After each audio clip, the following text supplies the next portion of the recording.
जय माता दी। नमस्कार सज्जनों। ज्योतिष शास्त्र में रत्न धारण करने की विशेषता को बताया गया है।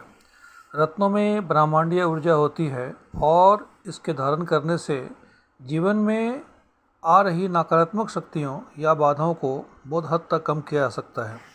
लेकिन रत्न धारण करने के कुछ शुभ मुहूर्त होते हैं। यदि आप उस शुभ मुहूर्त में रत्न धारण करते हैं तो रत्नों का पावर काफ़ी बढ़ जाता है, क्योंकि उस समय प्लैनेट्स की कॉस्मिक एनर्जी का विशेष प्रभाव रत्न पर रहता है और रत्न धारण करते ही वो अपना सुप्रभाव दिखलाना शुरू करता है।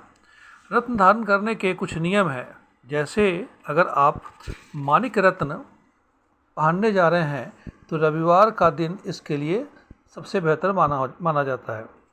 दूसरी बात है कि रविवार के साथ साथ अगर सूर्य रविवार को अपने नक्षत्र में हो, यानी सूर्य के नक्षत्र जैसे कृतिका, उत्तरा फाल्गुनी और उत्तराषाढ़ा रविवार को पड़ जाए तो उस नक्षत्र में रत्न धारण करने से रत्न का पावर काफ़ी बढ़ जाता है।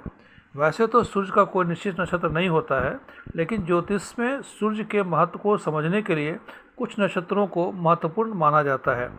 तीसरी बात है, यदि रविवार को सूर्य अपने नक्षत्र में ना हो तो आप अभिजीत मुहूर्त में इसे धारण कर सकते हैं। यदि रविवार को सर्वार्थ सिद्धि योग पड़ गया हो या अमृत काल हो गया हो तो उस समय भी माणिक को आप धारण कर सकते हैं। इसके अलावा होरा में आप रत्न धारण कर सकते हैं। होरा एक ज्योतिषीय शब्द है, इसका अर्थ है घंटा यानी आवर्स या काल, जो दिन और रात को 24 घंटों या 24 होरा में विभाजित करती है। प्रत्येक होरा पर एक विशिष्ट ग्रह का प्रभाव होता है, जिसका उपयोग शुभ मुहूर्त और विभिन्न ज्योतिषीय गणनाओं के लिए होता है। इसलिए आप यदि कोई भी रत्न धारण करते हैं तो इसी विधि से धारण करते हैं तो आपको रत्नों का विशेष लाभ मिलेगा। जय माता दी। नमस्कार।